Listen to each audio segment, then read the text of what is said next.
I had all my doctrinal I's dotted, all my doctrinal T's crossed, and I was a raging porn addict, you know? And yeah, that was really the journey that started me out, where I even began to have the conception of like, what I know in my head, isn't doing anything in my heart. But basically from there, I was just white knuckling, what we call white knuckling it, just fighting it by pure force of will. I'm not going to look at porn. I'm not going to go here.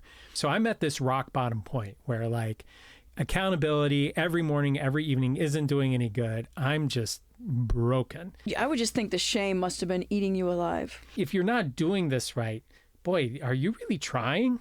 Are you even a Christian? Yes. Are you even a Christian? Really? Do you even really want this? And sadly, in a church culture that can be very suspicious of emotions and feelings and psychology and everything else, it can just end up kind of reinforcing that. I think a very inaccurate perception of God.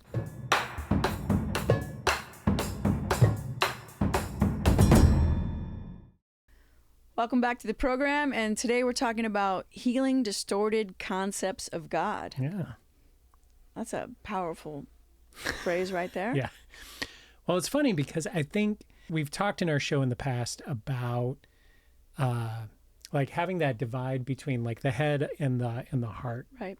And I think something, at least I grew up with, is in a lot of churches, evangelical churches in the U.S., that's our setting, like people have really great concepts of God, you know, up here, head knowledge. Yeah. But at least when I talk with my clients, a lot of times what they're bringing in is actually they know God is a particular way up here, but what they feel in their relationship with God is something completely different. Okay, so the way they know, the way they, like, I don't know, think of God is different than the way they experience him. Yeah. And generally speaking, the way they think about God has some accuracy. You know, we live in an unprecedented time of like biblical scholarship. Like people know their Bibles, you know, really well designed, developed theologies. I mean, Okay, all right, push back, bring it. No, it's just that, but a lot of people don't, because people don't read. Right. And they rely on media to give them their truth. Sure. And that's not always biblically accurate. True. So yes, we do have, you're talking about biblical scholarship, but then I think we have a group of people that are biblically illiterate. Sure. So I didn't want to make a blanket statement. That's fair. Yeah. That's fair.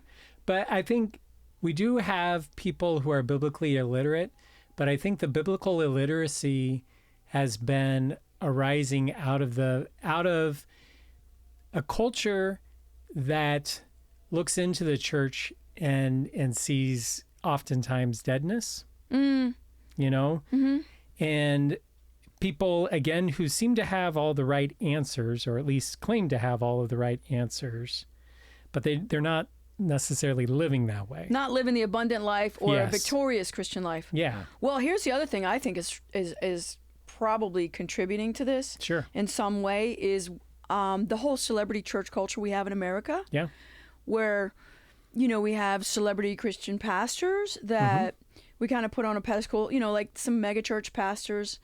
And I mean, I really don't have an issue with a large church. Right. I mean, if God wants to grow that particular church and use that to bring people to himself. But this is the danger that I've seen is where the pastors sometimes, there's been some serious moral failings that have kind of given the church a bad name in a sense. Because I think it's because humans were not meant to be worshipped, and we put somebody on a pedestal.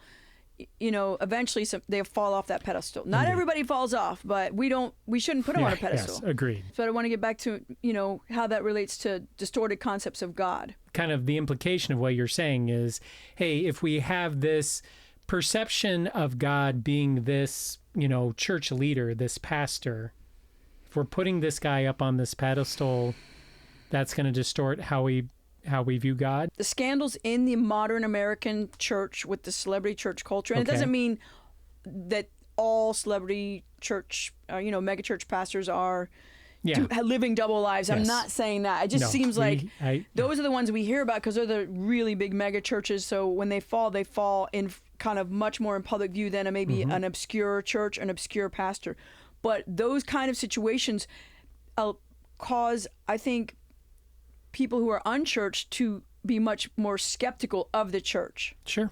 And maybe certainly not drawn into the church because it's like you have this morality, but your leaders aren't even living it. So what good is it? Yeah, I agree. And that's what leads to that biblical illiteracy. It's like there's not even an interest. Like, why would I be a part of this church? Like, Jesus called us to be salt and light, to be having a positive impact on the surrounding world, the surrounding culture. People look in and say, you're not having any kind of positive impact. If anything, it looks like you're bringing something negative, something bad here. I'm not interested. And that's where I think what you're talking about, the biblical illiteracy. But I think if we're going to have accurate concepts of God, both head knowledge and heart knowledge, and have people that are interested and want to get in there, you're going to have at least a core group of people who not only have a head knowledge accurate view of God, theologically accurate, but who actually have a vibrant connection, like relationship with God, where they know him to be who they say in their heads that he is. Yeah, no, I agree. And those two things need to match up. Yes. My experience of God, who he is, because if it's just my head, because you described on another episode, like knowing a lot of scripture, but living a morally bankrupt life as a porn addict. And that's my story right there. Like I grew up with really accurate, really good Bible teaching, like all the way up, from my elementary school through my high school years, really accurate knowledge about God. Okay. And even I remember, because my grandfather was a pastor, really, really amazing man. He's passed on now, but he planted a church in Bethlehem. Like Bethlehem. Really? Yeah. In Israel? In Israel, yeah. Wow. Come on. Palestinian Arab Presbyterian church that's still there till this day. It's pretty cool. That is cool. And he read this book, Knowing God by J.I. Packer. Yeah, I've heard of the book. I'm not familiar with it. And I've read it a few times. It is a great book. And it's talking about this very issue. It's talking about this very problem that you can know so much about God, can have this great ivory tower knowledge, but that doesn't mean that really deep, intimate knowing God, the way that we want to. And I remember in high school reading the book and having a sense, like, I think what the book was really good at doing is describing, okay, this is what this looks like, okay? But how do you get from point A to point B? Okay. Yep. How do you bridge that gap, that distance between the head and the heart? And I think you hinted at the answer earlier. I think it has to be experiential. Like, it has to be something you experience in your everyday life. And I think, as I grew to learn over time, like that's what was missing for me. Tell me about experiencing God. Yeah. I mean, is that Blackaby's book also? Oh, yeah. Experiencing God. Yeah, yes. There's a book. I haven't read that one. Okay. But yeah. Okay. Yeah. But for you, what was your journey like of going from your head to your heart? Yeah. And is that when you saw behavior change?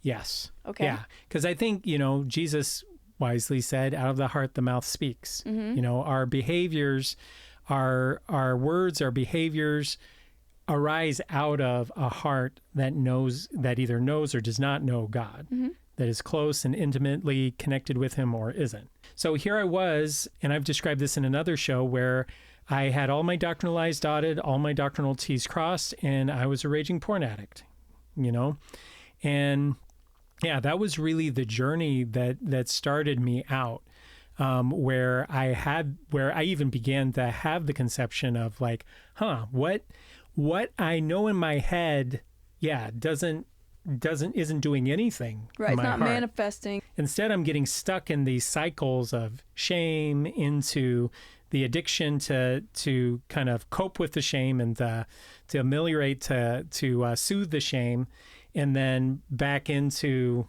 the shame cycle, like that whole thing, and just feeling really, really far away from God. And did you feel like he was mad at you? I mean, I either felt like he was, I think how I would describe how I perceived God at the time is as a cosmic chess player. Like he's up in heaven, he's looking down, he's moving people around. But yeah, like it matched what I grew up with, right? I have talked about in a previous show, like what I grew up with in my family is feeling like my feelings don't matter. And again, not their intentional message, but by their actions and how they perceive their own hearts, their own feelings, how they treated their own feelings. Yeah, the message I got is feelings don't matter. My heart doesn't matter. Okay. And so that was kind of the conception I had of God, as this cosmic chess player interested in getting people going in the right places and moving in the right places so that he could, checkmate evil at the end of time. Oh, so you're just like pawns or something like that? Like exactly. Being used, but very utilitarian. Yes. Not relational. Yes. And if you Which is actually how you described your dad, as far as very successful, but knowledgeable and successful, but not. He also wasn't talking about his feelings or like. So there was missing something, like an emotional intimacy, let's say. Okay. Yeah, exactly. Here I am, in the midst of this porn addiction, and clearly like something's messed up there. And so I'm looking around for help, and that's kind of how I stumbled into counseling therapy world. Oh, to get help, yes. Yeah, okay. Yeah. I was dating a woman at the time. Actually, on our first big date, the server came and took our drink order and walked away, and she locks eyes with me across the table and says, "If you want this to go anywhere, you need to get some help." Oh. Why, did she say it really loud or just angrily? Just very directly. She's very firm, very firm person. And that started an argument. I was not happy with her at the time when she told me this. I just started to acknowledge that pornography was a problem. Okay. And I just opened up to my a small men's group at my college. It was a small men's discipleship group. But basically from there, I was just white knuckling, what we call white knuckling it, just fighting it by pure force of will. I'm not going to look at porn. I'm not going to go here. I'm not going to lust. I'm not going to masturbate. I'm not going to do all those things. She says this about me. I actually got to ask her some years later, what were you seeing there? What made you say, hey, don't do that? And she actually described kind of that, what we have talked about previously, like affect dysregulation, where she could tell that I was having really strong feelings. I didn't know how to talk about it. I didn't know where to go with it. She could just tell something was off and that I needed to talk to somebody. I didn't know how to feel and express my feelings. She could just experience that with me. Wow, good for her. Yeah. That is great. Yeah. And that started you on a journey to go get help? And that started, And so I went to, at the time, and that woman didn't know at that time that I was dealing with pornography, but I knew that's what I was dealing with. And so I went to the counseling center at my school, and thankfully it was a Christian school. So it was Wheaton, right? Yeah, Wheaton College. Okay. And where they at least had the concept of hey, porn is bad. Right. Which in the mid 90s, that wouldn't be an assumption at a secular school. So I'm grateful. I could go. Yes. I could go to my college, my university counseling center, and say, hey, I'm struggling with this. And they threw me into this group of 5 or 6 guys that were all dealing with the same thing. Okay, a sexual integrity group. Yeah, exactly. Great. This is back when, the internet was just really starting, where we only had email at college. Right. Yeah, at school.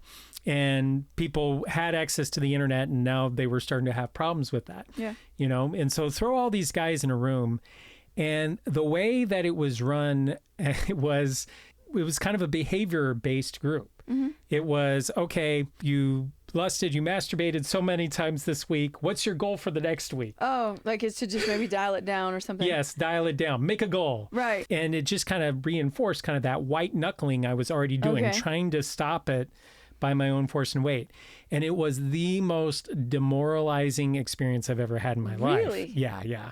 Because, okay, up until that point, I was so good at the head knowledge thing. Because that's what I've been trained to be really good at. Yeah. You know, again, National Merit Scholar, valedictorian trombone, first chair trombone player, like all these things, all these achievement-oriented, successful kinds of things. But I could not do this. Like this was getting you. This was this. You weren't mastering this one thing. Yes, like at all. And it was like I was watching these guys like get their goals and like basically weeding lust and masturbation out of their lives, like getting this thing done. And I couldn't do it. I could not meet the goal. I was dead last in this class. Could not do it. Okay, interesting. Okay. And that was my first experience of like counseling and therapy for this kind of thing. Horribly demoralizing. Well, I wouldn't call that counseling, by the way. You're right. I mean, just because I think there's some value in hearing other people and their struggles, because I've been in support groups and I've gained a lot. But that, you know, so eventually you must have had some one-on-one something or what. I don't know. I don't know how you transitioned to where you... Because I would just think the shame must have been eating you alive. Yeah. Oh, and it was. And I wouldn't have even been able to say that because, again, I had enough, I guess, emotional knowledge to recognize when I was emotionally dead.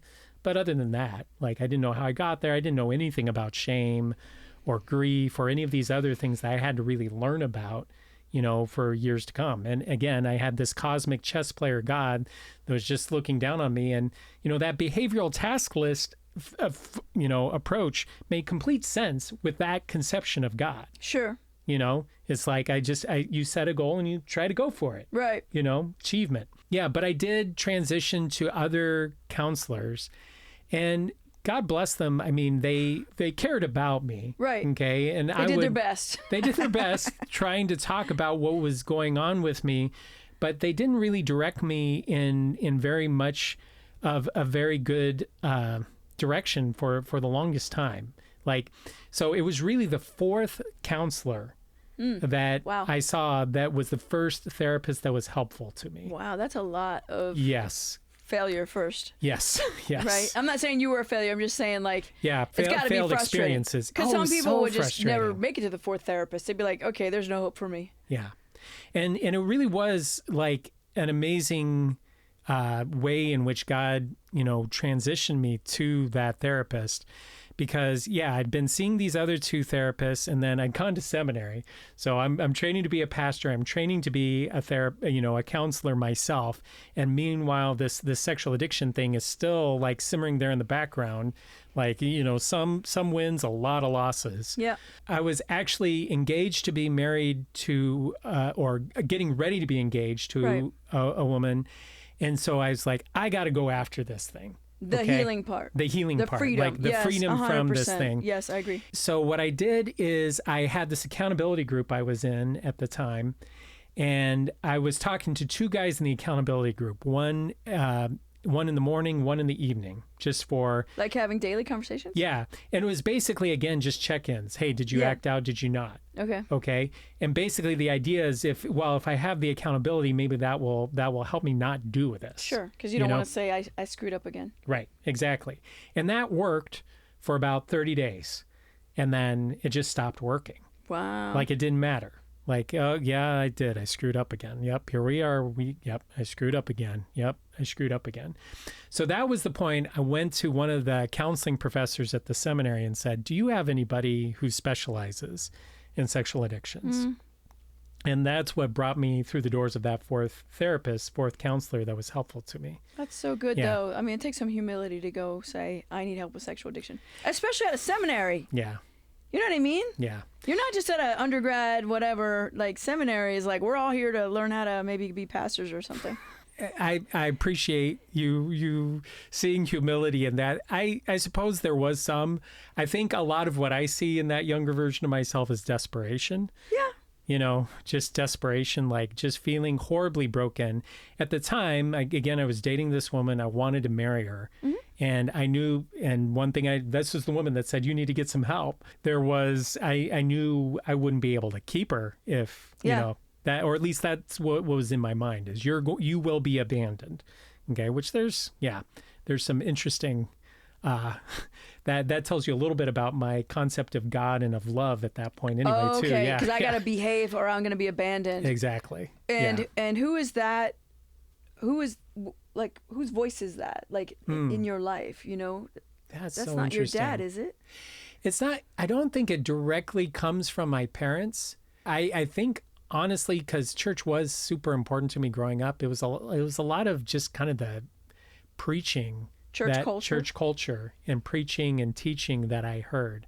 You know, we were in the middle of the 80s and early 90s at that point. Purity culture was a big deal. Yep. Okay.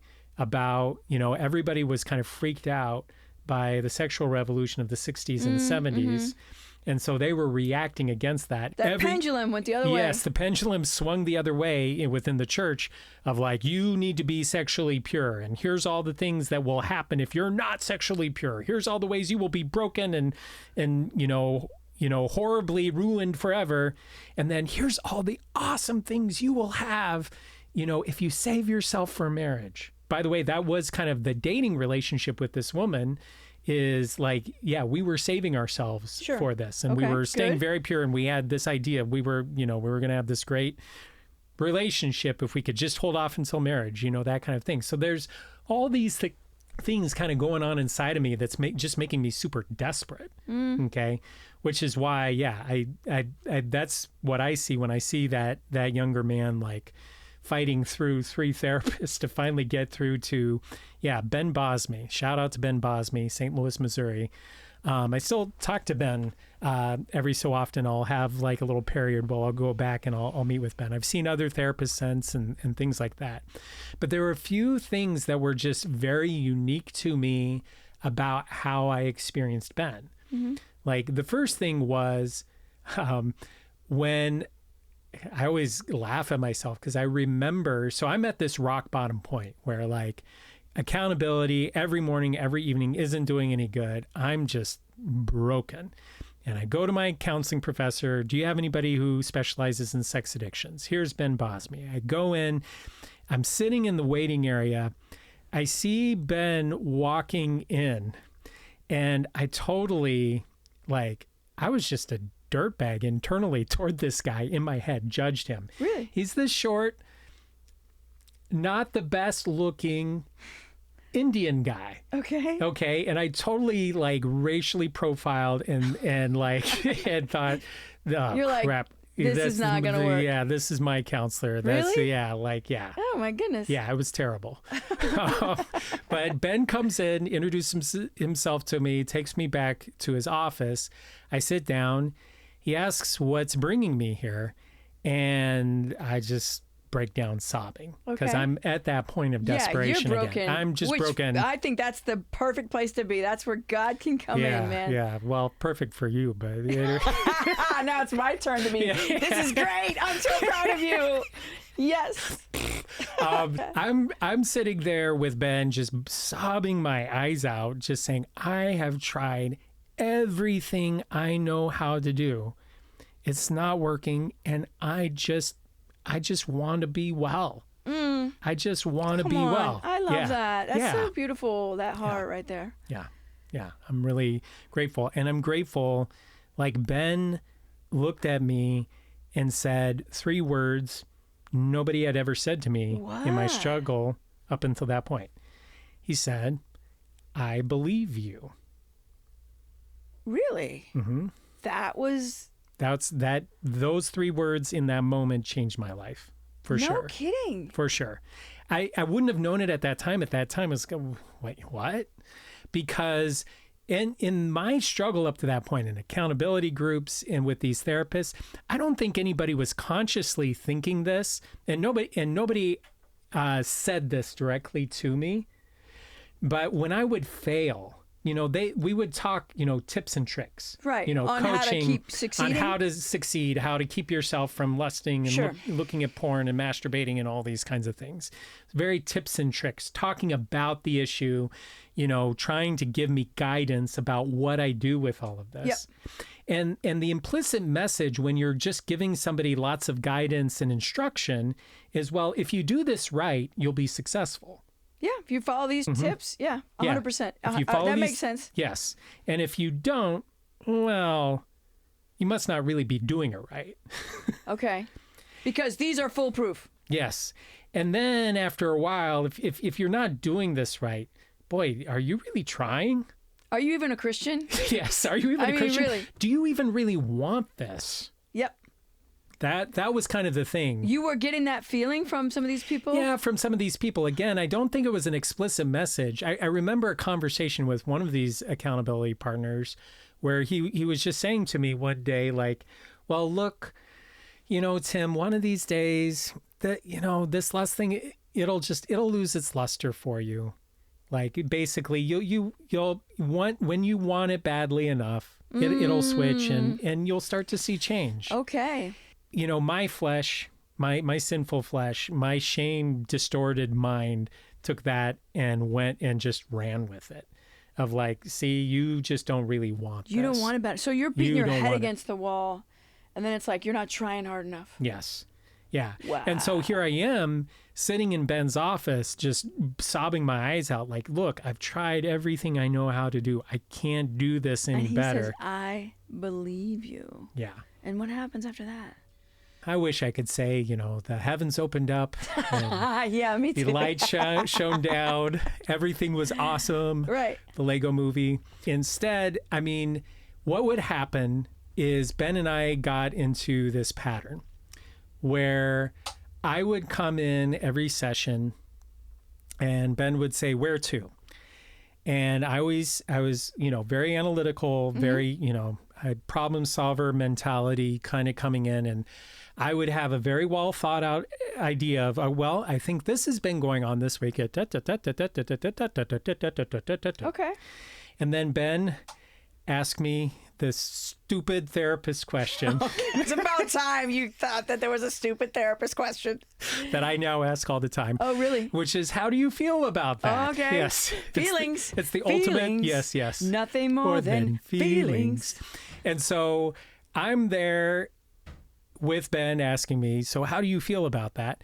And I fall back on what I always do. I stopped, I thought, and I thought, and I thought, and then I gave him a very well thought out response. Really? Yeah. And then he would say, that's not what I was asking you. Because it was up in your head, I bet. So up in my head. Yeah. Okay. So he's trying to get you to go down, drop down into your heart. Yes. Yes. And Ben just had this intuitive way of like, we would get there, and I can't even tell you exactly how he got there. I think it was attunement. Attunement, yes. Yeah. Okay. He was looking into my eyes. Mm-hmm. He was meeting with me there, and he started to pick up on these themes of, wow, you must have been really lonely. I remember there's like a passage of a few different sessions where I would come in and I would describe what was going on.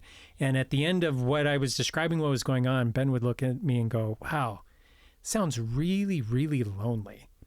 And I would get so angry. Why? The conscious thought in the moment was, what are you talking about? Who talked about loneliness? Right. I didn't ever mention loneliness. I didn't mention loneliness. Yeah. I wasn't talking about friendships. I was talking about these things I was doing and how I was doing them and how they were going. Why are you talking about loneliness? There's that surface level anger. I think the deeper level anger is I felt seen and I felt cornered. By him. He sees me. Yeah.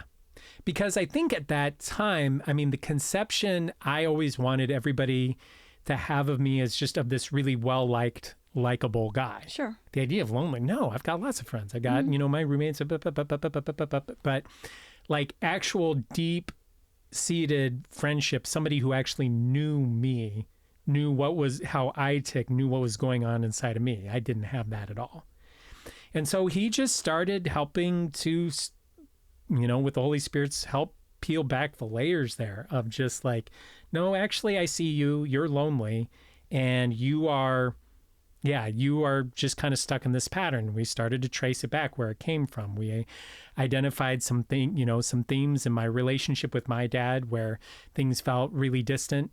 He was the first person to ever, suggests to me that my perfect family was not so perfect. Okay. You know, because my family, they were always the leaders in the church. My dad was the choir director. My mom was the children's minister.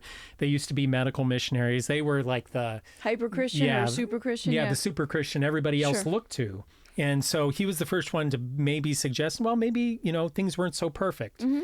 And so some shortcomings in my relationship with my dad. And then we were able to identify, oh, actually, I think you were sexually abused. I'm like, sexually abused? What are you talking about? There was this neighborhood girl when I was 7, she was 9, and she started to invite me to do these things in secret. I later labeled it just, you know, playing doctor. Right. Okay. But as Ben and I started to slow down and look at it, it was like, oh, wait a second. She was using emotional manipulation. Okay. Okay. And there was also, she had knowledge of sexuality that a 9-year-old girl just should not have. Okay. Okay. And so as I look back on it, I'm pretty sure that what was going on with her, she had been sexually abused herself. Right. And so she's just reenacting that. And she reenacted the emotional dynamics of that, of the you know, swearing to secrecy. When I threatened to stop, she started shaming me and doing things like that. And it was all of the dynamics of abuse in that thing. Mm-hmm. So Ben and I are uncovering these things together, and we're seeing it. And I just, the waterworks just grief started coming up. I remember just sitting in Ben's office in like just hideous pain for hours. Wow. You know, just feeling these dark moments from my childhood, from what was going on. I remember I would sit there and I would just study Ben, like the design on Ben's shoes. Really? Like, yeah, just to kind of... Because you couldn't make eye contact with him? I couldn't make eye contact. I was just in so much pain. And I was just trying to stay in the room. Okay. The pain was so excruciating. And he's trying to hold space for you. Yeah, and he's just holding space. He's just seeing me. He's just reflecting back to me, you know, what he's hearing and like seeing things, naming things I didn't want to name. Okay. About what I was going through. So interesting. And it was just I was feeling seen and safe and secure in a way I'd never felt before. Mm-hmm. Okay. And then about 8 months into therapy, he said something to me one day where I was like, how can you say that? He said, Tim, I just wish that you could see the good in your heart. Oh, it's so good. Come on. Yeah. Yeah. Which for me, I grew up, you know, evangelical Christian. Again, part of that doctrinal understanding of everything is, you know, human beings are fallen. Not only was I evangelical, I'm Reformed, Presbyterian, like Calvinist. Okay. Total depravity. Total depravity. Right? Yes. Yeah. Yes. We like to talk about how awful and sinful human beings are, which is true. Human beings are sinful through every aspect of us. But that's not all that's true about us. Right. Okay. Yeah, we were created in God's image, and sometimes we miss that. Mm-hmm. There's this kind of what people call a worm theology that, that's what I believed that I was a worm. And so Ben is confronting me with this, man, I just really wish you could see the good in your heart. And that's where he started to kind of soothe of like, maybe God doesn't see me. Maybe, you know, in this way. Like so that's he's where mediating like how God sees you. Yes. Yes. Yeah. And that really came home to me about 2 or 3 years into working with Ben through all of this. I was training to be a pastor, to be a therapist. I was working at the site doing kind of my hours. Yeah, like the counseling hours. Yeah, or something counseling like that. hours. Like an internship or something. Yes, exactly. I was at a local site, the Center for Biblical Counseling and Education. Nice. Some very nice, formal, meaty sounding place. I was sitting in the basement for the Center for Biblical Counseling and Education at the Kirk of the Hills Church in St. Louis, Missouri. And I was reading my Theories and Techniques book. Okay. All right. So Theories and Techniques, you can't get anything drier, right? It's like, it's talking about, you know, all these different theories of therapy, because there are all these different approaches. Sure. You got CBT, you got psychodynamic, you got humanistic, you got Gestalt, you got, you know, family system, therapy. You got this, EMDR, you got all these different kinds of things going on. I'm reading this book, And I'm reading in this chapter about existential psychotherapy.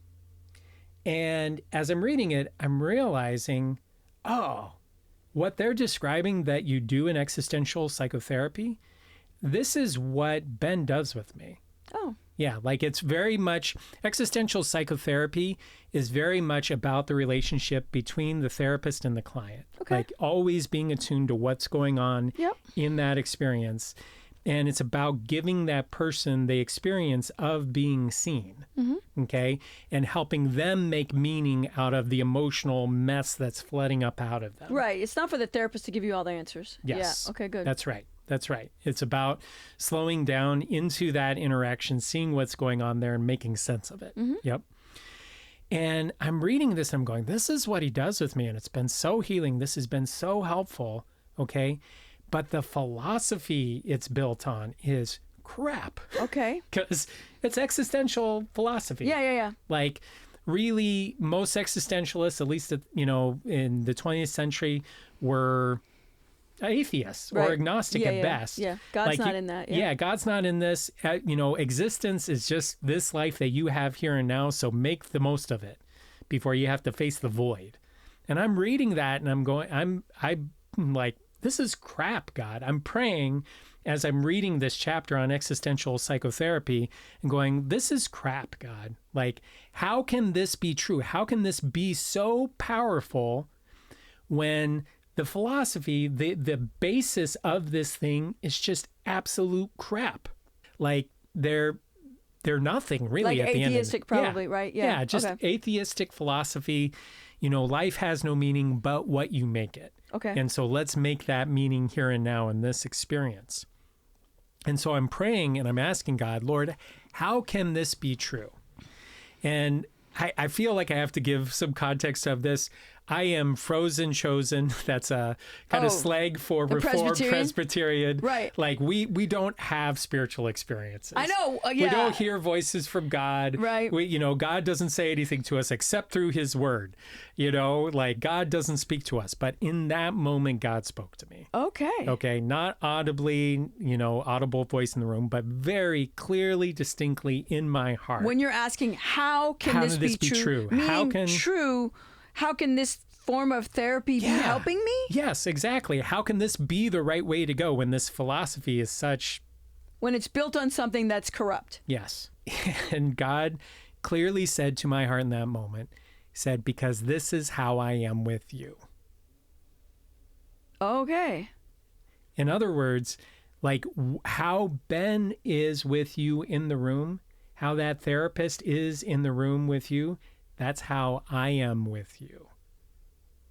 And that totally flipped upside down my concept of God. Okay, say more. Like, this is how I am with you. Mm-hmm. Meaning, like, I'm right here with you. I'm tuned in. I care about you. I see the good in you. Okay. I hurt. I grieve for the pain that you've gone through. I grieve for that boy who was abused and alone. I grieve for that young man who was battling lust and pornography and masturbation. Like, I grieve for this man going through all these things. Yeah. This is how I am with you. Totally changed my concept of God. He was no longer a distant figure giving you these tips and tricks. You got to do this, jump through these hoops, and you'll get it sorted. Yes. Those experiences with Ben and there in that basement of the Center for Biblical Counseling and Education at the Kirk of the Hills Church, like, changed. It's such a mouthful, isn't it? Yes. It's so good. Like, totally changed my life. Like, changed how I conceived of myself as a therapist, as a friend, as a husband, as a dad, as all of these different things of like, no, you have to be present with people. Like, what really changes people is their experience of you. And that's, and it totally changed my concept of God. Being seen, being known, being somebody holding space for you in your struggle. Because we have already talked about feelings and how we grew up with these, we were never allowed to feel any negative feel. It's like they were all just invalidated, and we just learned to stuff them down. And sadly, in a church culture that can be very suspicious of emotions and feelings and psychology and everything else, it can just end up kind of reinforcing that. And I think reinforcing what is, I think, a very inaccurate perception of God. Right.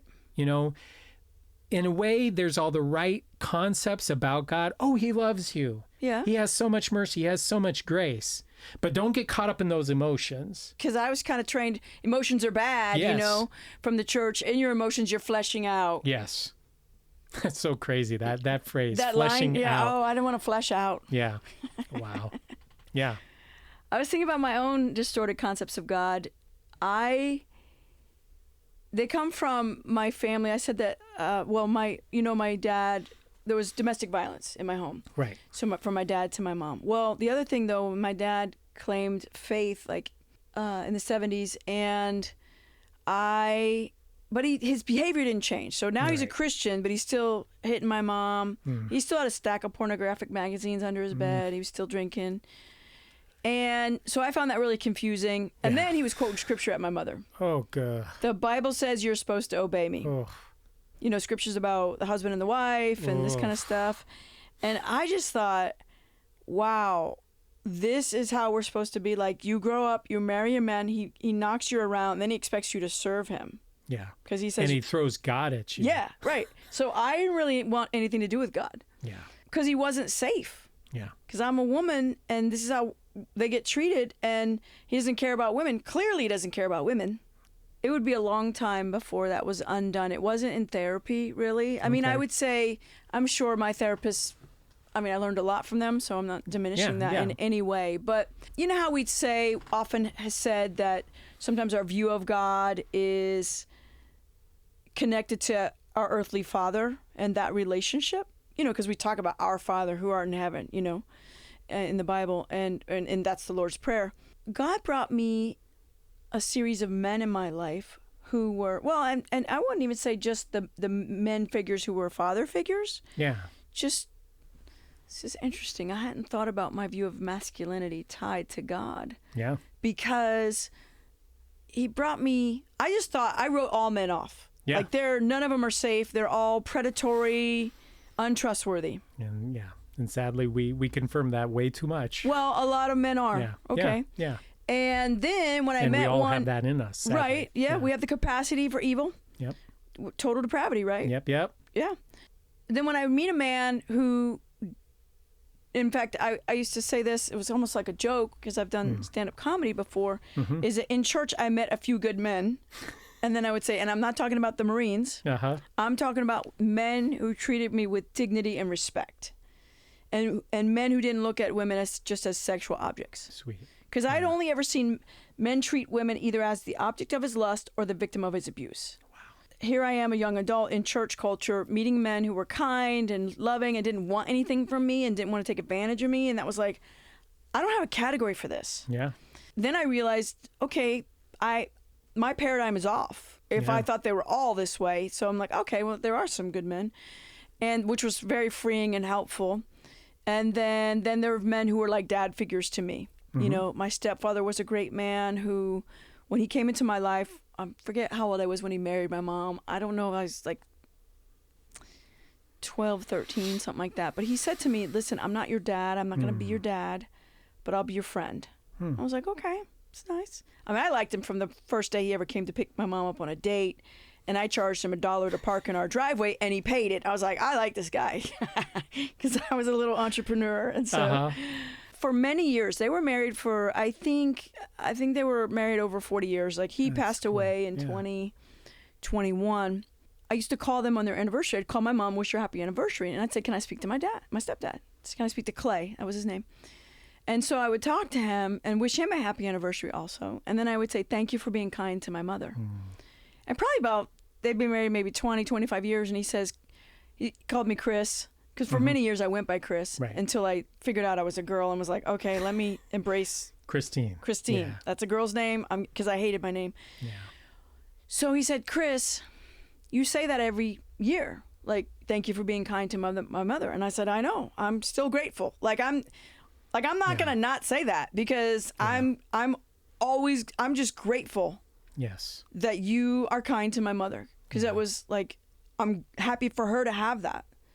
Because no child should see, a parent beat up their mother, Agreed. Yeah. So my stepdad was one. Then my next one was my best friend's dad when I was 14, Jackie, and her dad, Tom.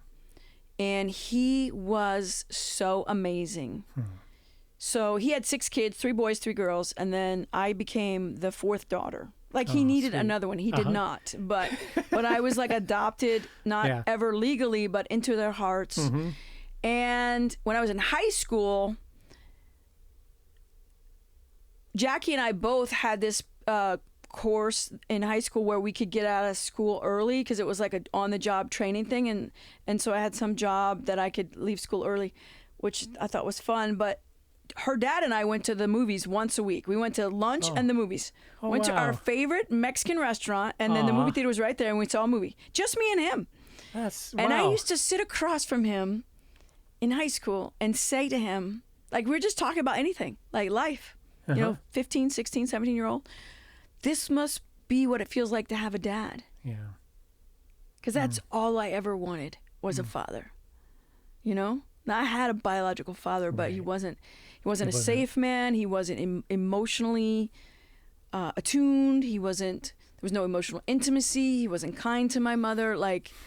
Wasn't even a provider, Here was this guy, and then I played college tennis my first 2 years. I played on a scholarship, junior college. He went to every single home match for 2 years. Wow.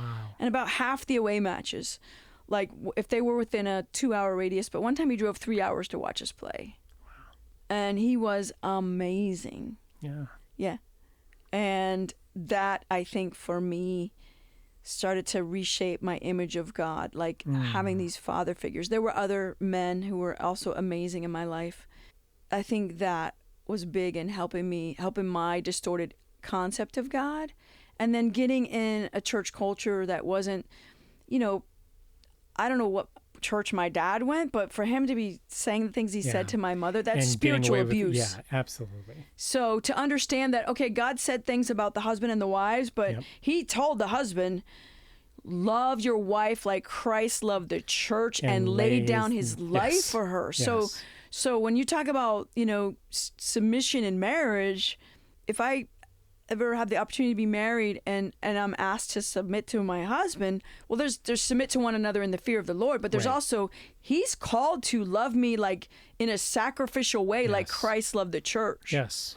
And laid down his life for her. And that to me is like, okay, you want to do that? Yeah. I mean, who wouldn't submit to that kind of love? Yes. That is, I'm going to give my life for you. Yeah. This is not about me. Yep. That's how God ordained marriage, not what I was seeing as a child. Yeah. And so then, he became safe for me. And then as a young adult I did come from a gay background, starting in high school and throughout college. And then later in college, I found myself on a church softball team, and I was in a relationship with a married woman. I'm not proud of that, but I'm proud of my Redeemer, who still pursued me, even though I was a lesbian and a homewrecker. Right. Because some people look at that and go, oh, you're too far gone, but nobody is, broken. And he knew I wasn't going to go looking for him, because I'd had enough bad examples of Christian leadership. Because I actually, in college, there was a season where I was in what really was finally diagnosed as like a Bible cult, which wasn't a good experience. And a couple people were like literally kidnapped out of it by their parents. By their parents. Yeah, trying to hired rescue people. them. Yeah. And then I wasn't kidnapped. My 4th grade teacher was involved in helping me get out. And I realized it was the shepherding movement of the 70s gone awry, way too extreme, where like people are just saying, okay, you're going to live here. We're all going to live together in this kind of convent. It wasn't a convent, but it was a house in the suburbs in Florida where I grew up. But it was like, people gave 100% of their income and, just different things. It was very controlling. Yeah. But when I got out of that, I was so done with God, because I was like, okay, this is stupid. So I really wasn't looking for him anymore. And then he came looking for me. Yeah. And the Bible says he'll leave the 99 sheep and go after the one. Because he's a good shepherd. Come on. He's going to go after that lost sheep. Yep. So he went after me when I didn't want him anymore. Yep. And I was playing on a church softball team with Baptists. And I know it's funny because it's like I was a lesbian, and so lesbians and Baptists didn't really mix. A lesbian homewrecker. This was in the 90s, early 90s. Yeah. And the culture wars, against gays and Christians. Yes, exactly. But here's the thing: I wasn't like out and proud. It was before any of that stuff, like gay pride or any of that. I was on track to be a really phenomenal gay activist. But I have a friend. My friend Cy Rogers says, Christine, I'm really glad you use your powers for good and not for evil. So that's because of God's intervention. Yeah. But God mediated His love to me through this group of women who I played softball with, and the team was run like a home fellowship. So we would come together, and before the game we would pray, which fine. Whatever, I was annoyed we didn't pray to win. That was the only thing I thought we should be praying. We prayed before the game, then we'd play the game, and I was the super competitive, unsportsmanlike conduct, that kind of thing, because I was like, I was here to win. It was a church team. They're trying to be light in a dark world. Meanwhile, they had me, this darkness in the outfield. So I wasn't playing like a Christian because I wasn't, okay? And I would like throw my glove on the field when the ball got past the shortstop, and you're like reacting to whatever's happening on the field, and then I would be swearing, and my teammates, I didn't know they were horrified and that they were complaining to the coach because they did it discreetly, the Christian way. They said to the coach, she's cussing in the outfield because it's a bad witness for a church softball team. Like my jersey said, "Say yes to Jesus," and I'm yelling profanity because somebody hit a home run or something. That's hilarious. Yeah. And that scene played out for about 18 months, like 3 long seasons. But here's the thing. One of my favorite scriptures in Galatians chapter 6, verse 9 says, "Let us not grow weary in well-doing, for in due season we shall reap if we faint not." I learned it in the King James, so. All good. Yeah. They could have easily said, "What is she doing here? She's not one of us. She's not a Christian. It's clear, Right. But the coach always said, "You see that girl, you pray for that girl." So they never were like, "You better start acting right," And they let me be around them. And then I started to notice the contrast between this group of people and my friends in college. I was near the end of my time in university, and I just saw a difference of how the world lives and how Christians, because at the end of the game, then we would have another prayer meeting, and this time it was like a home fellowship where people would share personal needs and prayer requests. I never had any. Right. I just tolerated this part. When we come back the next week, they would check in with each other like, "Hey, I've been praying for you. You asked for us to pray for you to get that job or your husband's surgery or whatever," and they would check in with each other. Genuinely, I care. Right. Yeah. You have space in my heart. I'm thinking about you. Yes. Even when we're not together. And this is body ministry, the body of Christ ministering to each other. And I didn't know any of these words. This is all Christianese that I'm saying right now. Right. But it was, there's a song, you might remember the song says, "They'll know we are Christians by our love." Right. And that was what I was experiencing, is the love of God coming through these people who I wasn't like them and they love me anyway. And another scripture that I love is Romans 5:8. "But God commended His love toward me in that while I was still a sinner, Christ died for the ungodly." He did not wait for me to get my act together or any of that stuff. He died for me in my most sinful state when I was rejecting Him, with no guarantee that I was ever going to ask Him to be my Savior or acknowledge Him as the Messiah. Yeah. And He died for me then. These people loved me in my most sinful state.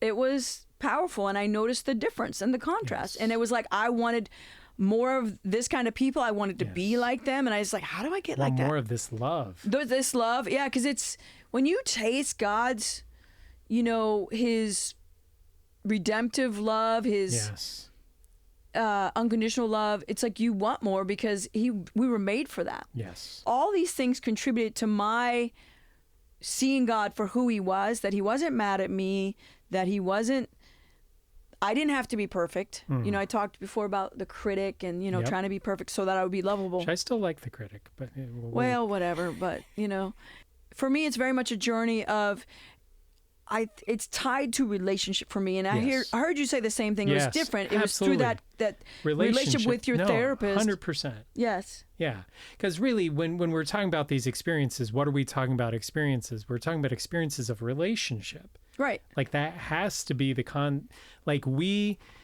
of my therapy heroes. Her name was Sue Johnson. She just passed away a couple of years ago. But she wants to like change the name of our species, as Homo sapiens. I can't remember what sapiens stands for. Okay, but what does she want to call us? Yeah, she wants to call us, I can't remember, but basically changing it to those who relate. Like, okay. Like that, because that's, we are almost defined by our relationships, or that's what I would say is we're not defined by our relationships. She's coming from a secular standpoint. She's not a believer. She doesn't, right. She didn't follow Jesus. Something to do with connection? But something to do with connection. Like there's something intrinsic to bearing God's image that involves connecting with other people. 100%. Yeah. And even within the Godhead, as Christians, we believe in a Trinitarian Godhead. And that's a relational God, Father, Son, Holy Spirit. Father, Son, Holy Spirit. And so we were made to be in relationship. That's one way we image God. And it's that experience of relationship and that experience of love. How can love exist outside of a relationship? And the Bible says to us, God is love. Like, if we are really going to experience God, we have to experience real love, real sacrificial Christ-like love. Yeah. That's really rich. Yeah. So bring us forward from here. Where was there a point as you're on that softball team, you're experiencing the love of these women. Is there a point where like the penny dropped for you? Yeah, I just was, well, it's weird because it's not like a particular event happened. Sure. I would say that after being in that context for about, I'm going to say 18 months, it was just weird. Like, well, and the other thing was, like I told you, the coach said, you see that girl, you pray for that girl. So sweet. Yeah, let's not overlook the power of intercessory prayer. Yes. And what I love about prayer is you don't have to have permission to pray for somebody. Like, you know, I could be praying for a loved one who doesn't even know I'm praying for. Yes. Or I could be praying for my neighbor. Yeah. Do you know what I mean? We're supposed to be praying for our enemies, according to Jesus. 100%. You're not going to get your enemies permission to pray for them. No. Yeah. They're praying for me, and I just like start to notice the difference. And I notice that my friends at university they're okay. You know, we're friends, you know, but they seem like fair weather friends. You know what I mean by that? That contrast. Yeah. Yes. Like they're there for each other when everything's good, but not necessarily with you in the hard times. Yes. Whereas these people, like these Christian people, were like praying for each other, you know, and checking in. Like, I care about you. I know you had surgery. How can I help you? Or what can I do? You know, there was something deeper that was attractive. Yeah. It is very attractive. Yeah. That kind of love. Yeah. That's amazing. That was for me what got me to a place of just saying, I want this God in my life. I surrender. I can surrender to that God, not the God that my dad was portraying and not the God that my cult leader portrayed. Yeah, that's amazing. So what, in your life, like practically, what did that surrender look like? Like what did you do with that?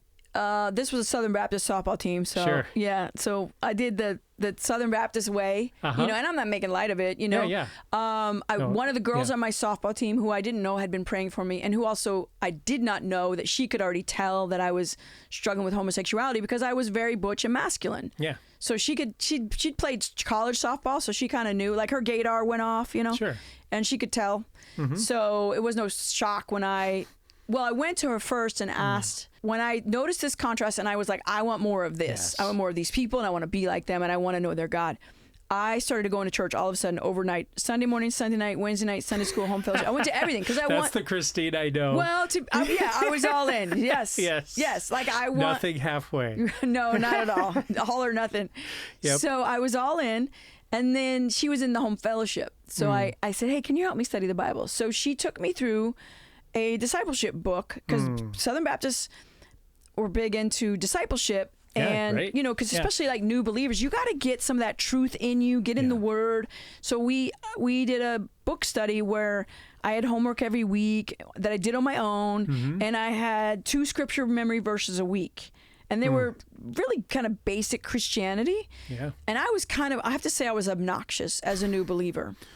Because when we met every week to discuss this homework and stuff, I would have written my scripture memory verses on a card, you know, and I handed them to her. These are the 2 that's my homework, and these are the 5 I really like. And I would just rattle off like 7 verses a week. I wasn't trying to be obnoxious. I was just like, I really like this. Yeah. Yeah, you were hungry. Yeah, that was, And, you know, I got baptized in church and just I was involved in just growing like a weed, like just wanted more of God. And it also honestly cost me that relationship that I was in, the married woman that I was seeing, which wasn't a good idea anyway. Right. Broke it off and didn't even stay friends, because it just couldn't even be in each other's lives for me to go on with God. Absolutely.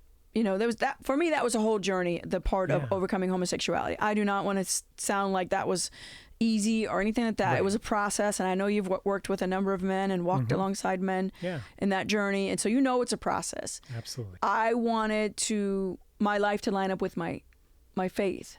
Yeah. And so for me, that meant homosexuality wasn't going to be part of it, because the Bible condemned it in the Old and the New Testament. It didn't condemn me, right? But it condemned me. That's so good. Embracing that as my identity. Yeah, and that's so sweet, kind of coming out of that experience with those people who loved you.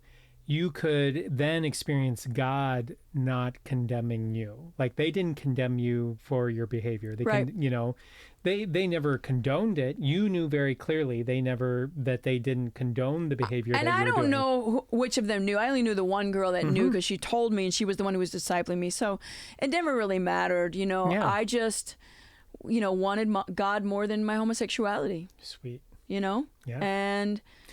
And he was trustworthy. Like, he was safe to me. Yeah. Okay.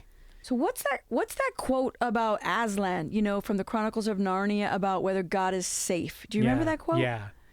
Well, so there's this passage in the Chronicles of Narnia, The Lion, the Witch, and the Wardrobe, where they're going to meet Aslan. Okay. Like, the kids are going to meet Aslan. They're being taken by Mr. and Mrs. Beaver. And he's the Christ figure, Aslan. Yeah, Aslan's the Christ, the God figure. Or the God figure, okay, yeah. Yeah. And Lucy asks, "Is he a man?" asked Lucy. "Aslan a man?" said Mr. Beaver sternly. "Certainly not. I tell you, he is king of the wood and son of the great emperor beyond the sea. Don't you know who is the king of the beasts? Aslan is a lion, the great lion." "Oh," said Susan, "I thought he was a man. Is he quite safe? I shall feel rather nervous about meeting a lion." "Then you will, dearie, and no mistake," said Mrs. Beaver. "If there's anyone who can appear before Aslan without their knees knocking, they're either braver than most or else just silly." "Then he isn't safe," said Lucy. "Safe," said Mr. Beaver. "Don't you hear what Mrs. Beaver tells you? Who said anything about safe? Of course he isn't safe. But he's good. He's the king, I tell you." Mm-hmm. Yeah. Yeah, I like that. I love that quote. I think he's safe in a sense I can trust him, but he's not safe in the sense, I told someone this the other day, he'll wreck your plans. Oh, man. Boy, howdy. So, we got, between the two of us, we've got probably 4 or 5 stories of was it the perfectly good plans he's wrecked. I think it's Corey Ten Boom who said, "You want to make God laugh? Tell him your plans." Right. Yep. Yes. Yeah. Yep. But he's good. Yep. All right. There we go. I think that's a good place to land. Yeah, that's a great place to land.